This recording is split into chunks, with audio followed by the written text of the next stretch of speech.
Hello అండి, నమస్తే. Welcome back to my channel. ఈరోజు ఛానల్లో వీడియో కర్ణాటక మంగళూరు స్టైల్లో నీరు దోశ అండి. ఈ నీరు దోశ చాలా సాఫ్ట్గా ఉంటుంది. దోశను ఇన్స్టెంట్గా చేసుకోవచ్చండి.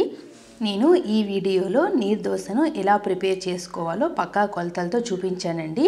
నేను చూపించిన కొలతలతో ప్రిపేర్ చేసుకుంటే దోశ పర్ఫెక్ట్గా వస్తుంది. దోశ కోసం ముందుగా మనం దోశ ప్రిపేర్ చేసుకోవడానికి 2 నుంచి 3 గంటల ముందు 1 కప్పు రేషన్ బియ్యాన్ని 2 సార్లు శుభ్రంగా కడిగి నానబెట్టుకోవాలండి. కనీసం 2 గంటలన్నా నానాలి. 3 గంటలు నానితే పర్ఫెక్ట్గా ఉంటుంది. అలా నానిన తర్వాత మనం మిక్సీకి వేసుకునే ముందు ఏ కప్పుతో అయితే రైస్ తీసుకున్నామో అదే కప్పుతో 2 కప్పుల వాటర్ని కూడా ఒక గిన్నెలోకి కొలుచుకోవాలి. ఇలా 1 కప్పుకి 2 కప్పులు యాడ్ చేసుకుంటే బ్యాటరు పర్ఫెక్ట్గా వస్తుందండి.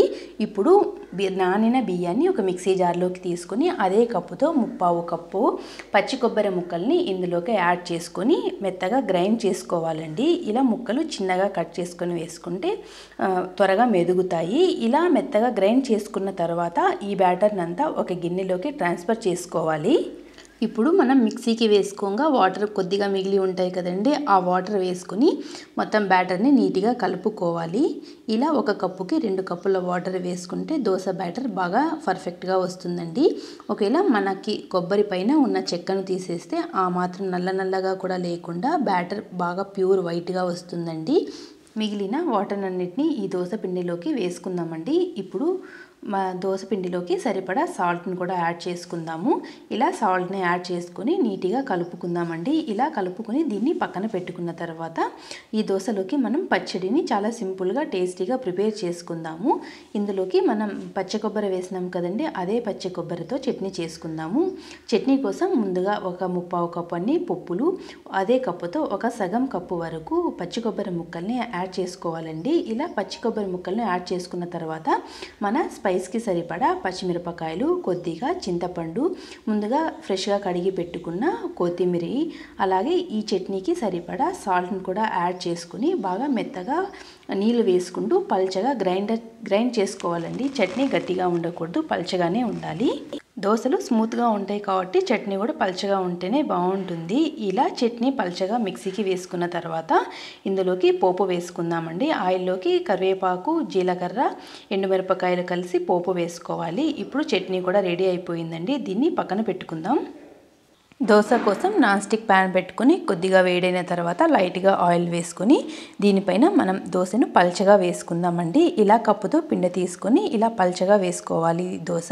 ఇలా మిగిలిన బ్యాటర్ని నీట్గా స్ప్రెడ్ చేసుకోవాలి. స్ప్రెడ్ చేసుకోగా ఏమైనా గ్యాపులు ఉంటే ఆ గ్యాప్లోకి లైట్గా ఈ పిండిని వేసుకొని ఫిల్ చేసుకోవాలండి.